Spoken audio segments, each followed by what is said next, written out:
The message from space arrived on a Tuesday morning.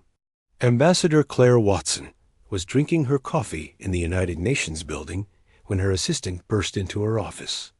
"Claire, you need to see this," the assistant said, holding up a tablet. "We just received a transmission from deep space. It's from aliens." Claire set down her coffee cup. She had been Earth's lead diplomat for 10 years, but nothing had prepared her for this moment. "Are you sure it's real?" "NASA confirmed it. The signal is coming from outside our solar system." "And Claire, they're speaking English." The alien message was simple and friendly. They called themselves the Galactic Council, a group of peaceful species who worked together to help younger civilizations join the galactic community. They wanted to meet with humanity's leaders to discuss friendship and cooperation. "We have been watching your species for some time," the message said. "You have reached the level of development where you can join our great community. We offer you peace, advanced technology, and protection from the dangers of space." Claire called an emergency meeting of world leaders. Within hours, presidents and prime ministers were gathered in the UN Assembly Hall, all looking at the same incredible message. "This changes everything," said President Kate Johnson of the United States. "We're not alone in the universe." "The question is," said the British Prime Minister, "what do we do about it?" Claire stood up. "We do what diplomats do. We talk to them. We learn what they want and what they're offering." The Galactic Council responded quickly to Earth's reply. They invited human representatives to visit their space station, which they called the Center of Peace. The station was located just outside Earth's solar system, close enough for human ships to reach. Captain Jake Sullivan was chosen to command the security detail for the diplomatic mission. He was a career military officer who had served in conflicts around the world. As he prepared his team aboard the USS Liberty, he couldn't shake the feeling that something was wrong. "I don't like it," he told his second-in-command commander, Amy Foster. "They show up out of nowhere, speaking perfect English, and want to be our friends? It's too convenient." Amy nodded. "I agree, sir. But the politicians are excited about the advanced technology they're offering." The technology was impressive. The aliens had sent sample devices that could generate unlimited clean energy, cure diseases, and even extend human life. Dr. Lisa Brown, Earth's chief scientist on the mission, was amazed by what she saw. "This is incredible," she told Claire as they prepared to leave Earth. Their medical technology could eliminate cancer, heart disease, even aging itself. And their energy systems could solve climate change overnight. "It sounds too good to be true," Claire said. "Maybe," Lisa replied, "but if it's real, we have to try." The USS Liberty launched on a bright morning, carrying 50 of Earth's best diplomats, scientists, and soldiers. As they traveled toward the alien space station, the crew watched the stars with wonder and excitement. The Galactic Council's space station was enormous. It was the size of a small city, with gleaming metal walls and thousands of lights. As the USS Liberty approached, Captain Sullivan felt his unease growing. "That's not a diplomatic station," he told Amy. "That's a fortress." Chancellor Marthick of the Altarian Federation greeted the human delegation personally. He was tall and thin, with pale blue skin and large black eyes. His voice was smooth and friendly, but something about his smile made Claire uncomfortable. "Welcome, humans," he said, spreading his arms wide. "We are so pleased to finally meet you. Your species has great potential." The Council's representatives were from different alien species, but they all seemed to share the same attitude. They were polite but condescending, treating the humans like children who needed guidance. "Your world is beautiful," said Counselor Vexther, a reptilian being with sharp teeth. "But it is also dangerous. There are many hostile species in the galaxy who would harm peaceful beings like yourselves." "We can protect you," added Counselor Yelena, whose species looked like tall, graceful insects.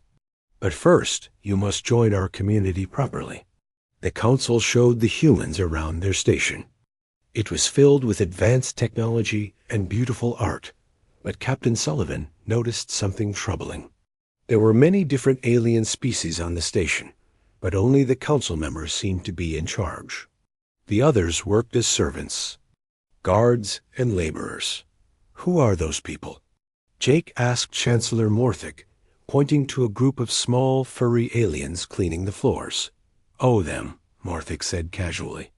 They are the Cathari. They joined our community several decades ago. They are very happy to contribute to our society. But Jake noticed that the Cathari didn't look happy. They kept their heads down and moved quickly, as if afraid of being noticed. During the formal negotiations, Chancellor Morthic laid out the council's offer. Humanity would receive advanced technology, medical knowledge, and protection from hostile aliens. In return, they would join the galactic community and follow the council's rules. What kind of rules? Claire asked. Simple ones, Morthic replied. All member species must give up their weapons and military forces. Violence has no place in a peaceful community. Claire felt a chill run down her spine.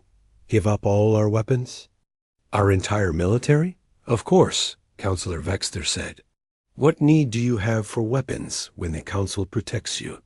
It is standard procedure for all new members.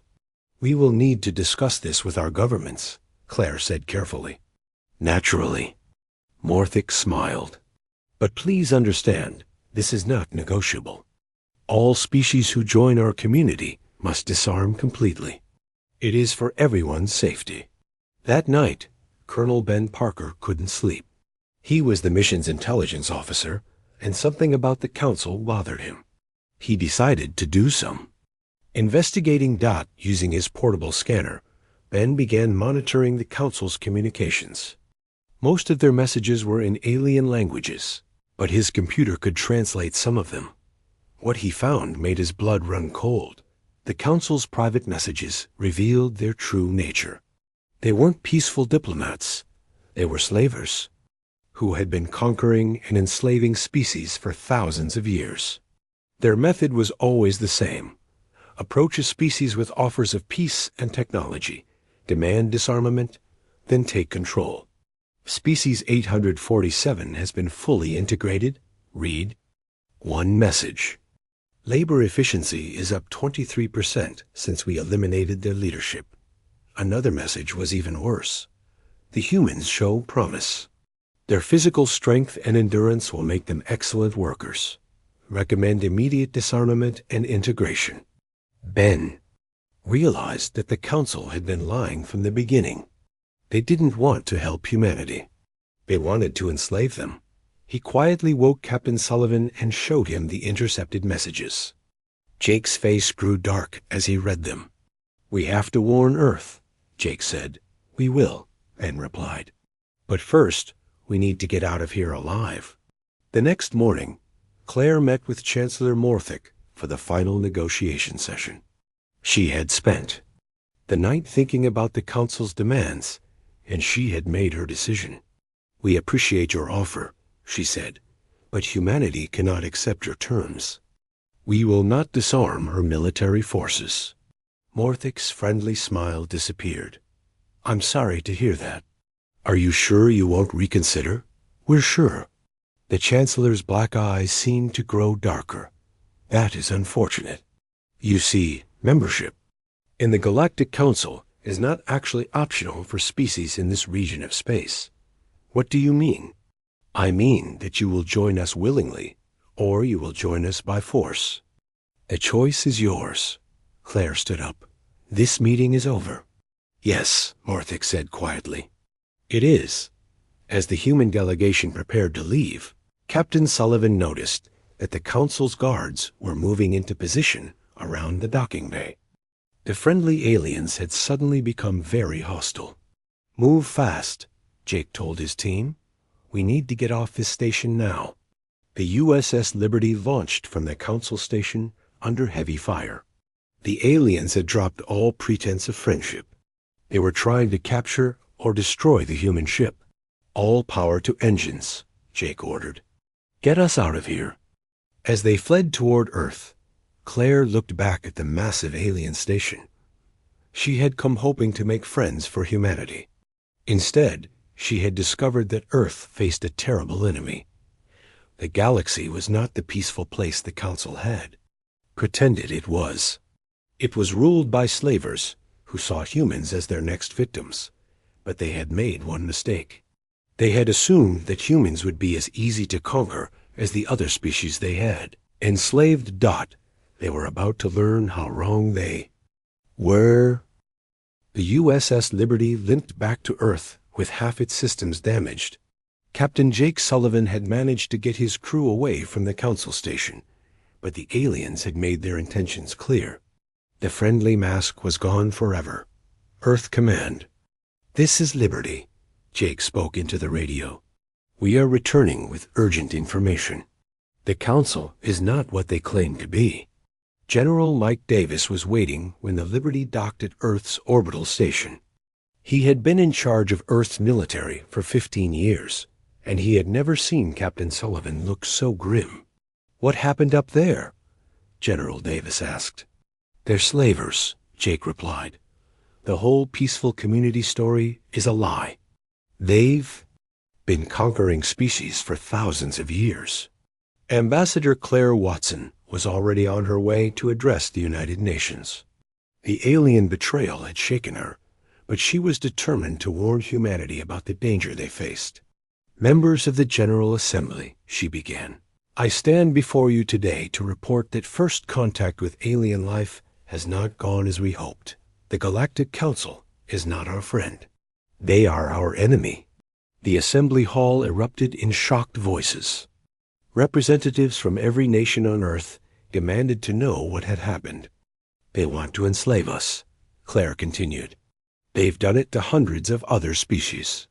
They offer friendship and technology, then demand we give up our weapons. Once we're defenseless, they take control. President Kate Johnson stood up. What proof do we have?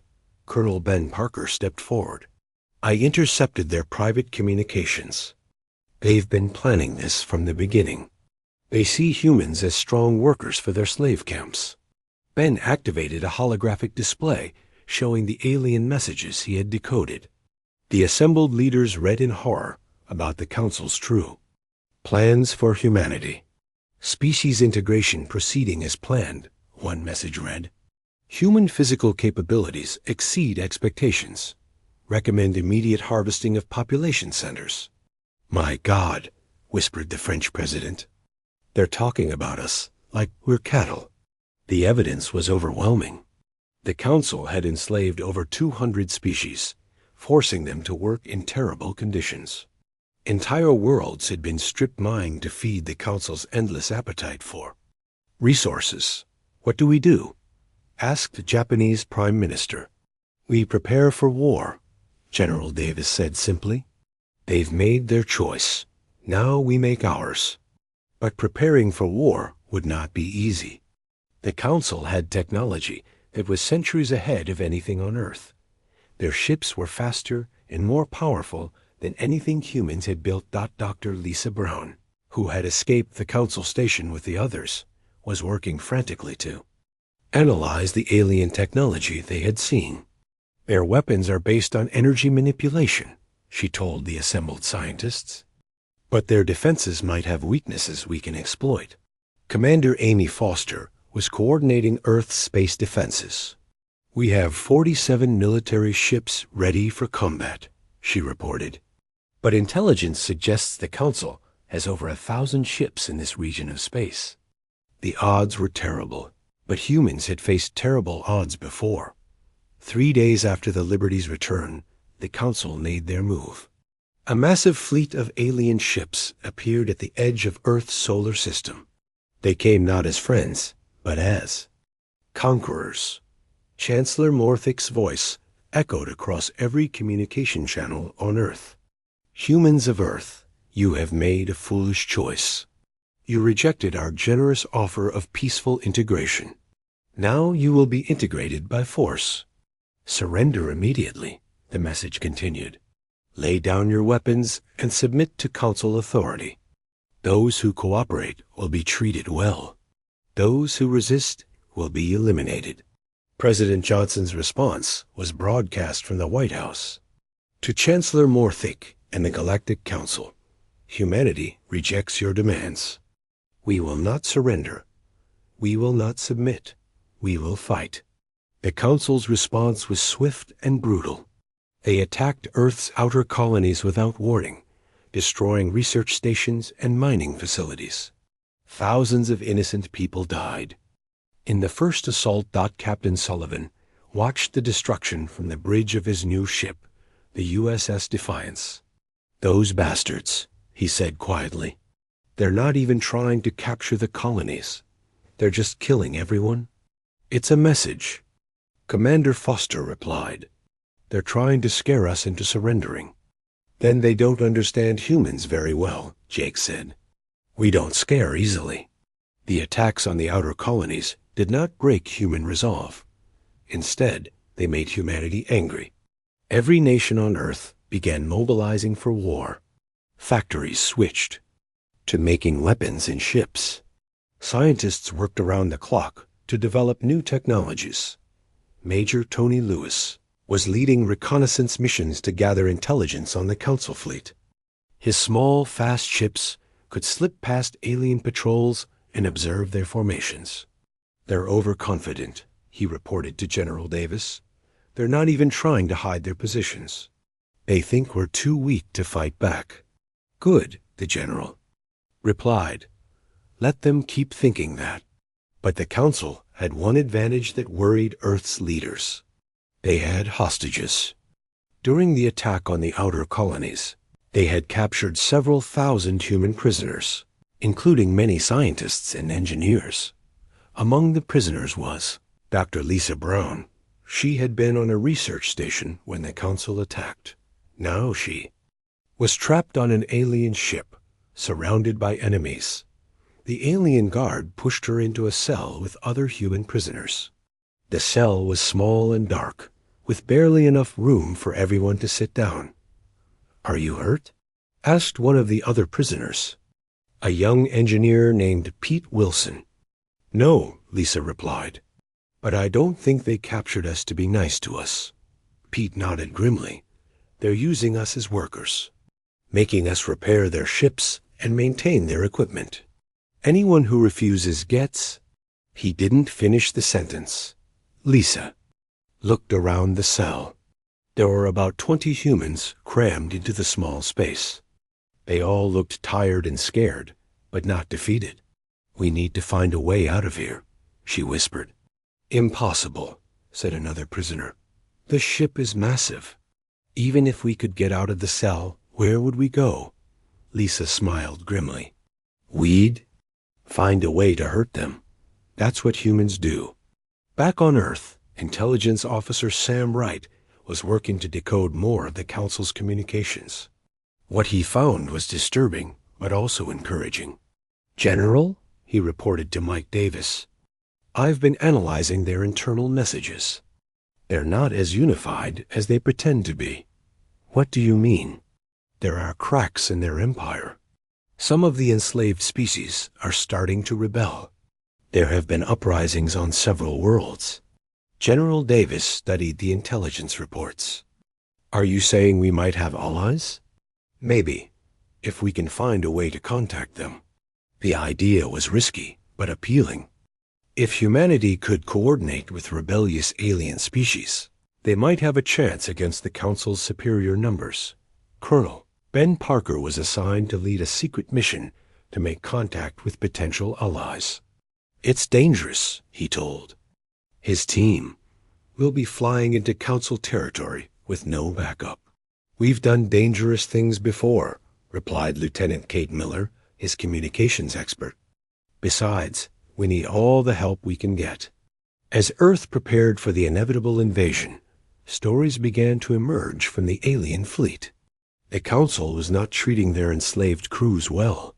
Many alien species were forced to fight against their will threatened with the destruction of their home worlds if they disobeyed.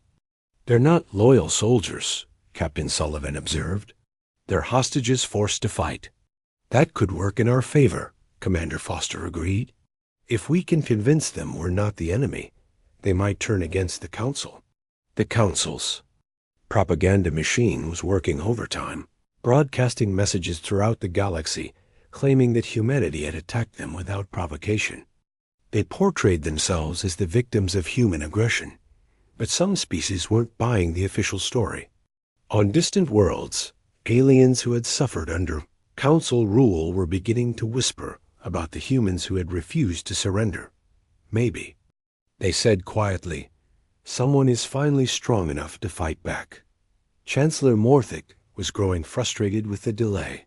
He had expected Earth to surrender immediately after the destruction of their outer colonies.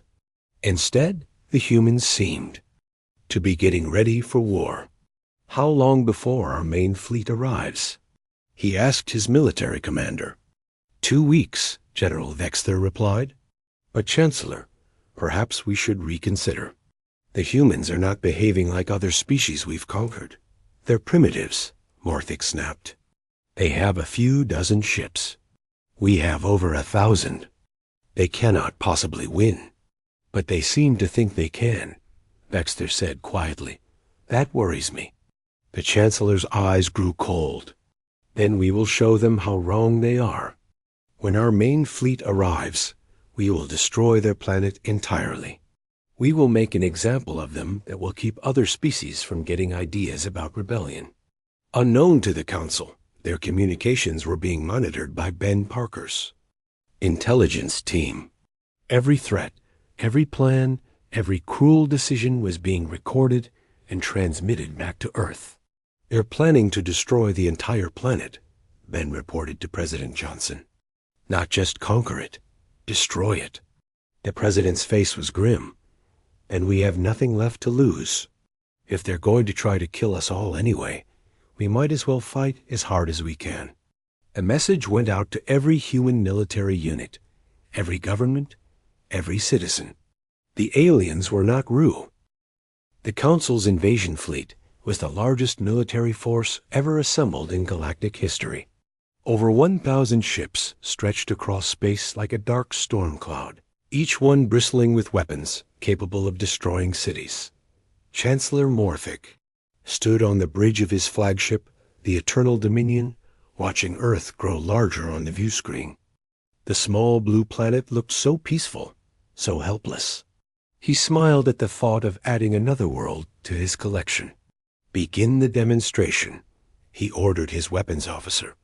The fleet opened fire on Earth's moon. Massive energy beams struck the lunar surface, creating explosions that could be seen from Earth with the naked eye.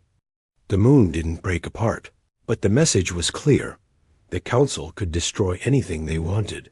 On Earth, President Kate Johnson watched the attack from the White House bunker. The images coming from the moon were terrifying. The alien weapons were more powerful than anything humanity had ever seen. "How long do we have?" she asked General Mike Davis. "They're not trying to destroy us yet," the general replied. "This is psychological warfare. They want us to surrender without fighting. Will it work?" General Davis looked at the reports coming in from around the world. Every nation was mobilizing. Every citizen was preparing for war. "No, Madam President, it won't work." Chancellor Morthic's voice echoed across every communication channel on Earth. His words were broadcast to every television, every radio, every computer on the planet. "Humans of Earth," he began, "you have seen our power. Your moon bears the scars of our weapons. Your outer colonies lie in ruins. Your people are our prisoners. But we are not without mercy," he continued. "We offer you one final chance for peace. Surrender now, and your species will be allowed to survive. You will work for us, serve us, and in return, you will live." The images that accompanied his words showed other worlds that had been conquered by the Council. Alien species working in massive factories, mining dangerous materials, building ships for their conquerors. The workers looked tired, broken, hopeless. "This is the fate that awaits you," Morthic said. "You will be slaves, but you will be living slaves. Continue to resist, and you will be dead heroes. The choice is yours." President Johnson's response was broadcast just 1 hour later. She stood in the Oval Office, flanked by military leaders from every branch of service. Her voice was calm but firm. "Chancellor Morthic, you have made your offer. Now hear our response. The United States of America, speaking for all humanity, rejects your ultimatum. We will not surrender. We will not submit. We will fight. You call us primitives," she continued, "but you misunderstand what that means. We are not primitive because we are weak. We are primitive because we have not yet learned to accept defeat." The speech was repeated in every language on Earth. From the halls of the United Nations to the smallest villages, the message was the same. Humanity would not go quietly into slavery. The Council's response was swift and brutal. They attacked Earth's research station on Mars, the same station where Dr. Lisa Brown was being held prisoner. The humans watching from Earth could only stare in horror as the station exploded in a ball of fire. Captain Jake Sullivan watched the destruction from the bridge of the USS Defiance. "Lisa was on that station," he said quietly. Commander Amy Foster put a hand on his shoulder. "She knew the risks. We all do." "The bastards didn't even try to evacuate the prisoners," Jake said. "They just murdered everyone." "That's who we're fighting," Amy replied. "That's why we have to win." The destruction of the Mars station was meant to break human morale. Instead, it had the opposite effect. The casual murder of helpless prisoners showed the galaxy exactly what kind of beings the Chings, the Council, really were. Major Tony Lewis was leading a scouting mission near the alien fleet when he intercepted a communication that made him smile grimly. "Command, this is Lewis. I'm picking up internal communications from the Council fleet. They're not happy." "What do you mean?" came General Davis's voice. "The enslaved crews are starting to question their orders. Some of them are refusing to fire on civilian targets. The Council is having to use their own people to crew the weapons." This was the first crack in the Council's perfect facade. The enslaved species who made up most of their fleet were beginning to realize that they were being used to commit genocide. On one of the Council ships, a group of Kethari workers were whispering among themselves. They had been enslaved for decades, forced to maintain the ship's engines and weapons. But the attack on the Mars station had shaken them. "They killed the prisoners," one of them said. "They didn't even try to save them." "The humans are fighting back," another whispered. "No species has ever fought back before." "Maybe," said a third, "someone is finally strong enough to stand up to them." The conversation was dangerous.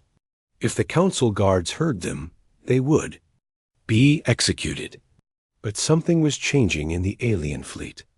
Hope was spreading like a virus. Intelligence Officer Sam Wright was monitoring these communications from Earth. "General," he reported, "we're seeing signs of unrest throughout their fleet. The enslaved crews are starting to rebel." "How many ships are affected?" General Davis asked. "It's hard to say. Maybe 100, maybe more. But the Council is having to divide their attention between fighting us and controlling their own people." This was exactly what humanity had been hoping for. The Council's greatest strength was also their greatest weakness. They had built their empire on the backs of enslaved species, and those species were beginning to remember what freedom felt like. Colonel Ben Parker was preparing for the most dangerous mission of his life. He was going to try to make contact with the rebel crews in the Council fleet. If he could coordinate with them, humanity might have a chance. "This is suicide," his second-in-command, Lieutenant Kate Miller, told him. "You're flying into the middle of their fleet with no backup. Maybe, Ben replied. But if we can turn even a few of their ships against them, it might make the difference. And if you're captured? Ben smiled grimly. Then I'll try to cause as much trouble as possible before they kill me.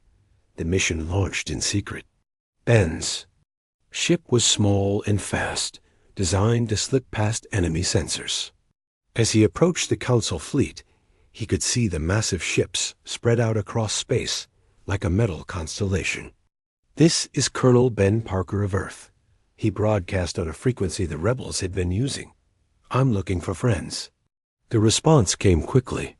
Human ship, this is the Kethari vessel Broken Chain. We hear you. We want to help. Ben felt a surge of hope. Maybe this crazy plan would work after all. On Earth, the final preparations for war were underway. Every able-bodied human was either in the military or working to support the war effort. Factories ran 24 hours a day, producing weapons and ships. Dr. Amy Foster, Lisa Brown's replacement as chief scientist, was working on a new type of weapon based on the alien technology they had captured. It's not as powerful as their weapons, she explained to General Davis, but it might be enough to hurt them. How many can we produce? 50, maybe 60. And that's if we strip every other project for parts. General Davis nodded. Do it. We'll need every advantage we can get. The Council was growing impatient. They had given humanity a week to surrender, and that week was almost over. Chancellor Morthic called his war council together. The humans continue to defy us, he said. Very well. We will show them what happens to species that refuse to submit. Begin the assault. Sir, General Vexter interrupted. We're having some problems with crew reliability. Some of the enslaved species are refusing orders. Then execute them, Morthic snapped. Use only Council personnel for critical operations. But this was easier said than done. The Council's own people made up only a small fraction of their fleet. Most of their ships were crewed by enslaved species who were becoming increasingly unreliable. As the Council fleet moved toward Earth, they began to encounter human resistance. Small groups of Earth ships would appear, attack, and disappear before the aliens could respond. They're using hit-and-run tactics, reported one Council captain. They won't engage us directly. Cowards, Morthic replied. When we reach their planet, they'll have nowhere to run. But the human tactics were working. Each attack damaged Council ships and forced them to waste time and resources on repairs. More importantly, each attack was being broadcast to enslaved crews throughout the fleet. The humans are brave, whispered a Yeltari engineer to his work crew. They're not afraid to fight, even when they're outnumbered. Maybe, replied his supervisor, we should stop being afraid too. The rebellion was spreading. On ship after ship, enslaved crews were sabotaging systems, refusing orders, and even attacking their Council overseers. The perfect fleet was falling apart from within. Captain Sullivan was leading one of the human attack groups when he received an unexpected message. Human ship, this is the Council vessel Retribution. We have taken control of this ship. We want to join your fight. Jake looked at his crew in amazement. Are you serious? Completely serious. We are the Vorth Eye. We have been slaves for 300 years. We want to be free. Similar messages were coming from across the Council fleet. Enslaved species were rising up, taking control of their ships and joining the human cause. This is incredible, Commander Foster said. We're not just fighting the Council anymore. We're leading a rev. The message came from the most unexpected source. Dr. Lisa Brown was supposed to be dead, killed when the Council destroyed the Mars research station. But she was very much alive, and she had discovered something that would change everything. Earth. Command, this is Dr. Lisa Brown. Her voice crackled through the communication system. I'm broadcasting from inside the Council flagship. I have critical information.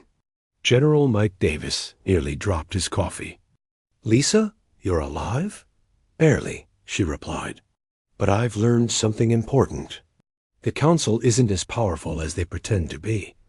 Their entire empire is built on a lie." Lisa had survived the destruction of the Mars station by hiding in a sealed emergency pod.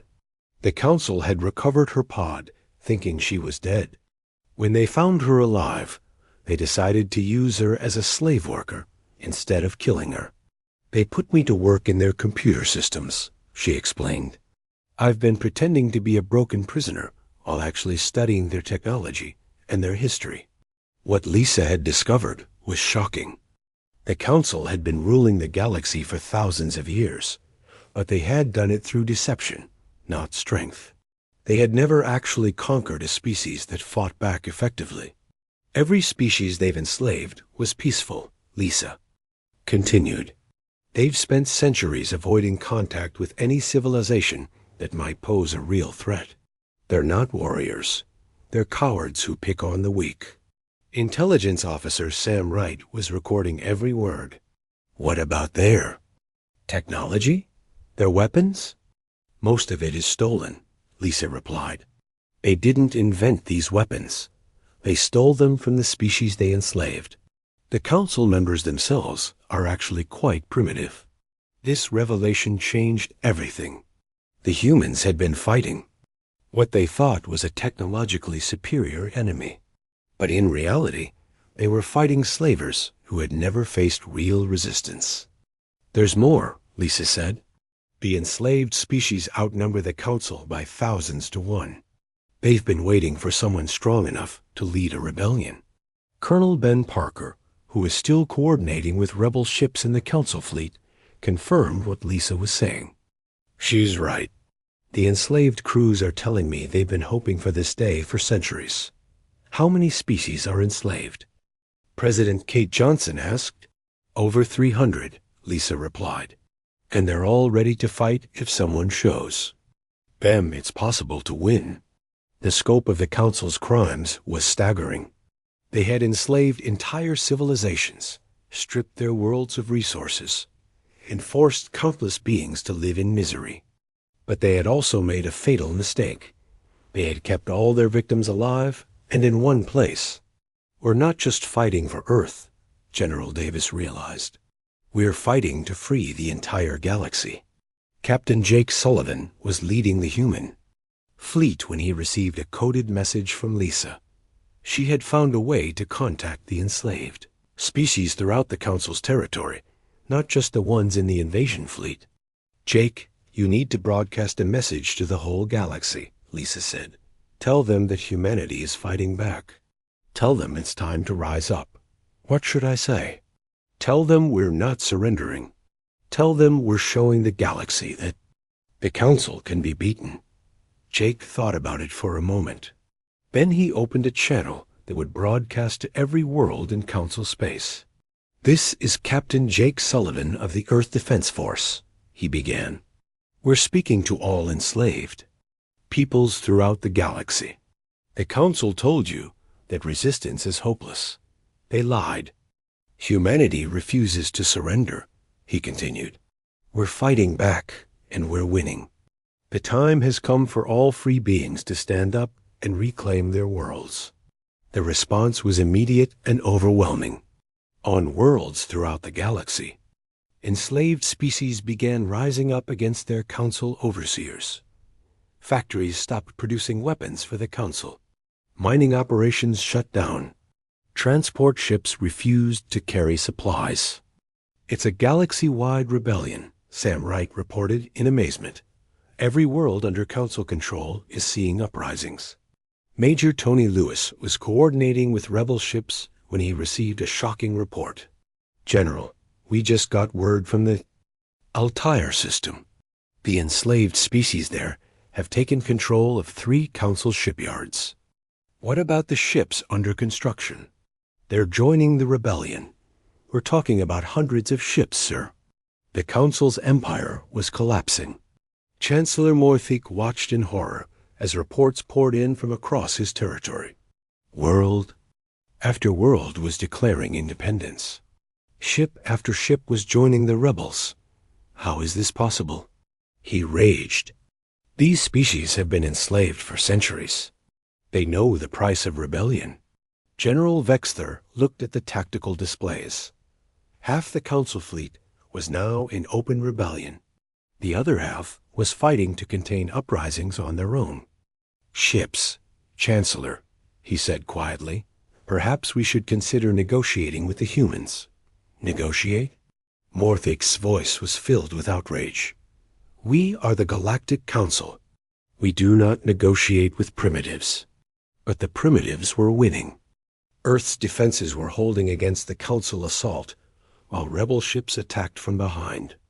The Council forces were caught between two enemies and losing badly. Dr. Amy Foster, working in Earth's main laboratory, had been analyzing the alien technology captured from rebel ships. General, she reported to Mike Davis, their weapons aren't as advanced as we thought. Most of their advantages come from superior numbers, not superior technology. What are you saying? I'm saying we can build weapons that are just as good as theirs. Maybe better. If we can get the materials from the rebel worlds, we can outfit a fleet that can match them ship for ship. The materials were already on their way. Rebel worlds were sending supply ships to Earth, carrying rare metals and advanced components. The galaxy's enslaved peoples were eager to help humanity build the fleet that would free them all. Lieutenant Kate Miller was working with Ben Parker to coordinate the rebellion. Colonel, we're getting reports of successful uprisings on over 50 worlds. The Council is losing control of their empire. Good, Ben replied, but we need to keep the pressure on. If we give them time to regroup, they might find a way to crush the rebellion. The pressure was indeed mounting. On Earth, every human was working to support the war effort. Factories that had once made cars now made spaceships. Scientists who had studied medicine now designed weapons. Commander Amy Foster was training pilots to fly the new ships being built with alien technology. These ships are faster and more maneuverable than anything we've had before, she told her trainees. But they're also more complex. You'll need to learn systems that are completely different from human technology. The pilots were eager to learn. They knew that the future of their species, and the freedom of countless others, depended on their ability to master these new weapons. On the Council flagship, Chancellor Morthic was facing a crisis of confidence. His advisors were beginning to question his leadership. Some were even suggesting that they should retreat and try to salvage what remained of their empire. The humans have turned our own strength against us, Counselor Yelena said during an emergency meeting. Every species we enslaved is now our enemy. It's temporary, Morthic insisted. Once we crush the human homeworld, the rebellion will collapse. And if we can't crush them? Asked Counselor Zektal, a newcomer to the councils. Inner circle. Then we will all die, Morthic said simply. Because if this rebellion succeeds, every species in the galaxy will hunt us down for what we've done to them. The Chancellor was right about one thing. The enslaved species were not interested in forgiveness. They had suffered for centuries under Council rule, and they wanted justice. Dr. Lisa Brown had been working with the rebel crews to gather evidence of the Council's crimes. Jake, what I'm finding here is horrific, she reported. They've destroyed entire civilizations, wiped out species that refused to serve them. The death toll is in the billions. Then we make sure they pay for it, Jake replied. The evidence was overwhelming. The Council had committed genocide on a galactic scale. They had destroyed any species that showed signs of becoming a threat. They had enslaved children, forced families apart, and treated entire worlds as their personal property. This isn't just a war, President Johnson said during a cabinet meeting. It's a reckoning. The galaxy is demanding justice for thousands of years of oppression. A final phase of the rebellion was beginning. Rebel fleets from dozens of worlds were converging on the Council's core systems. Earth's new ships, built with alien technology and human determination, were leading the charge. All ships, this is Admiral Beth Collins, came the voice of Jake's former second-in-command, who had been promoted to lead the combined fleet. Today, we don't just fight for Earth. We fight for every enslaved being in the galaxy. The response from the rebel ships was overwhelming. Voices in dozens of alien languages expressed their readiness to fight for freedom. Chancellor Morthic made one last desperate attempt to save his empire. He broadcast a message to all rebel forces, offering pardons and improved conditions for any species that would return to Council rule. "You have made your point," he said. "The Council is willing to negotiate better terms for your service. Return to your duties, and you will be treated fairly." The response came from Captain Sullivan. "Speaking for all rebel forces, Chancellor Morthic, you've had thousands of years too." The final battle began at dawn on Earth, though in space there was no dawn or dusk, only the endless dance of stars and ships. Admiral Beth Collins stood on the bridge of the ESS Liberation, flagship of the largest rebel fleet ever assembled. "All ships report ready," Commander Amy Foster announced. Around them, thousands of vessels stretched across space. Human ships flew alongside rebel craft from hundreds of worlds. Former enemies had become allies in the fight for freedom. "Today we end this," Beth said into the fleet communication system. "Today we free the galaxy." The Council's homeworld was protected by massive defense stations and energy shields. But the rebels had advantages the Council hadn't expected. They had Dr. Lisa Brown's intelligence about weak points in the defenses. They had the fury of enslaved peoples fighting for their freedom. And they had humanity's refusal to accept defeat. President Kate Johnson addressed not just Earth, but every rebel world in the galaxy. "To all free peoples fighting today, remember what we're fighting for. We're not fighting for conquest or revenge. We're fighting so that no being will ever again be forced to bow to tyrants." The Council's defenses opened fire as the rebel fleet approached. Massive energy beams lanced out, destroying dozens of ships in the first volley. But the rebels kept coming. Captain Jake Sullivan led the first attack wave. His ship, the USS Vengeance, had been built with technology from a dozen different alien species. It was fast, powerful, and crewed by humans who had learned to hate the Council with every fiber of their being. "Remember," Jake told his crew, "we're not just fighting for ourselves. We're fighting for everyone who couldn't fight back." The battle was fierce and chaotic. Council ships fought desperately, knowing that defeat meant the end of their empire. Rebel ships pressed forward, knowing that victory meant freedom for countless enslaved beings. Major Tony Lewis was leading a squadron of human fighters when he received an urgent message from Dr. Lisa Brown. She was still aboard the Council flagship, still gathering intelligence. "Tony, I've found something," she said. "The Council has a final weapon. If they're losing, they'll try to destroy their own homeworld rather than let it fall to rebels. Can you stop them?" "Maybe, but I'll need a distraction. Something big enough to draw their attention away from me." Tony smiled grimly. "I think we can manage that." He led his fighters in a direct assault on the Council flagship. It was a suicide mission, but it gave Lisa the time she needed to sabotage. The planet-killing weapon, the tide of battle was turning. Rebel ships were breaking through the Council's outer defenses. On the surface of the Council homeworld, enslaved workers were rising up and attacking their overseers. Chancellor Morthic watched his empire crumble from his command center deep beneath the planet's surface. How did it come to this? He asked his remaining advisors. "We underestimated them," General Vextha replied. "We thought the humans would be like all the others, weak, frightened, easy to control. But they weren't. No, they were something we'd never encountered before. A species that would rather die free than live as slaves. The Chancellor's face was filled with rage and desperation. Ben will give them death. Activate the planetary destruction device. But when his technicians tried to fire the weapon, nothing happened. Dr. Lisa Brown's sabotage had worked perfectly. The weapon is offline, reported a technician. Someone has destroyed the primary control systems. Morthic's eyes filled with fury. Find them. Find whoever did this and execute them. But it was too late. Rebel forces were landing on the planets. Surface.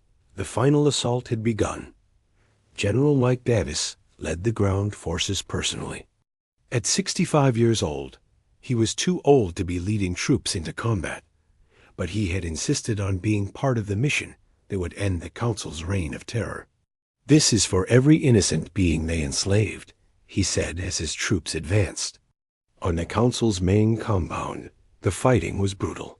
Council guards fought with the desperation of beings who knew they would receive no mercy. But they were outnumbered and outgunned by rebels who had waited centuries for this moment. Colonel Ben Parker and intelligence. Officer Sam Wright led a special team to capture the Council's leadership. They had studied the compound's layout for weeks, planning every move.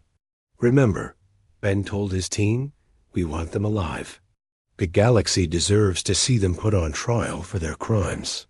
They fought their way through corridors filled with Council guards and automated defenses. The compound was like a fortress, but human determination and alien technology proved unstoppable. Dr. Amy Foster was coordinating the space battle from Earth when she received word that the ground assault was succeeding. "All rebel ships, the surface teams are advancing. Continue your attack on the orbital defenses." In space, the battle was reaching its climax. Most of the Council fleet had been destroyed or had surrendered. The massive defense stations were falling one by one to rebel attacks. Commander Amy Foster, now captain of her own ship, led a group of vessels in the final assault on the Council's command station.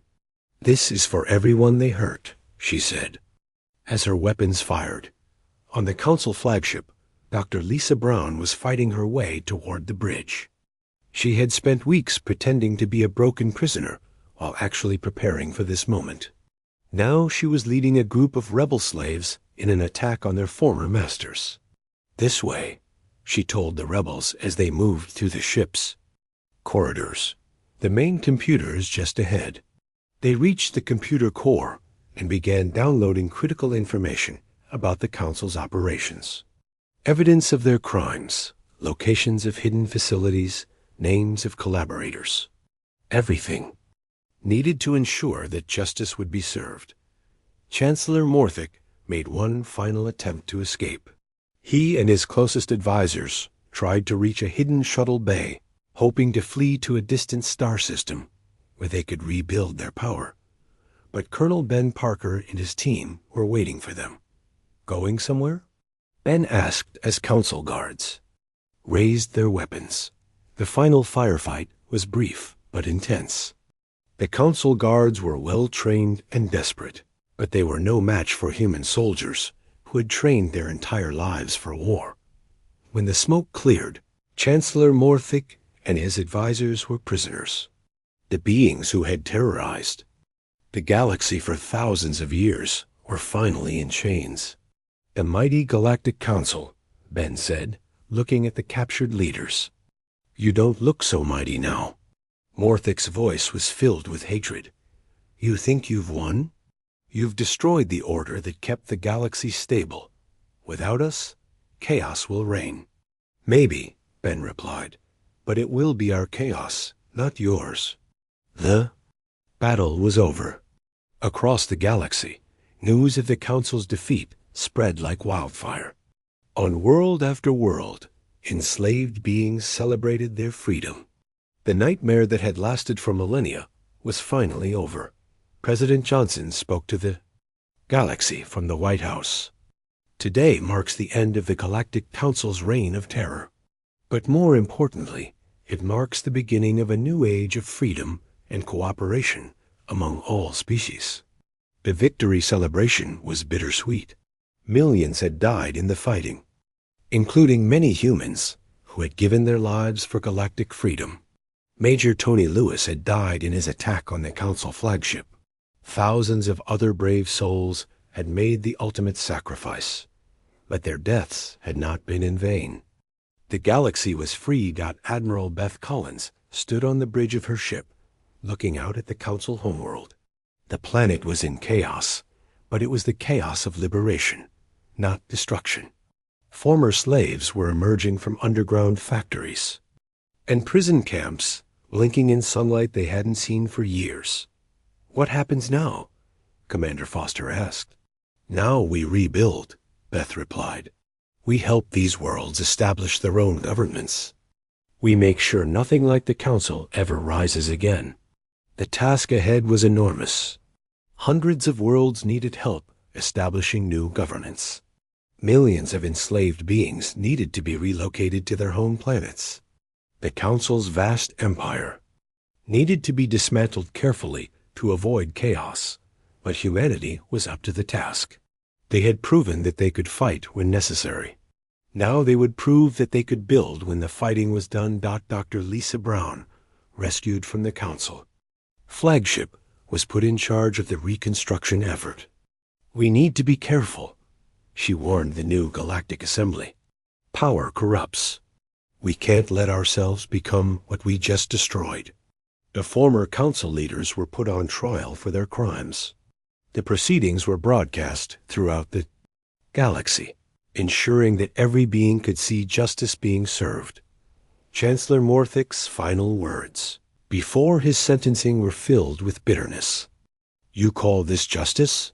You're destroyers. You've brought down a civilization that lasted for thousands of years." The judge, a representative from one of the enslaved species, responded calmly. "You're right. We have destroyed your civilization because your civilization was built on the suffering of others. That's not civilization. That's barbarism." Morthic and his followers were sentenced to life imprisonment on a remote world where they would harm no one ever again. They would spend their remaining years thinking about the countless lives they had destroyed. The galaxy began to heal. New governments were established on liberated worlds. Trade agreements were signed between species that had been enemies for centuries.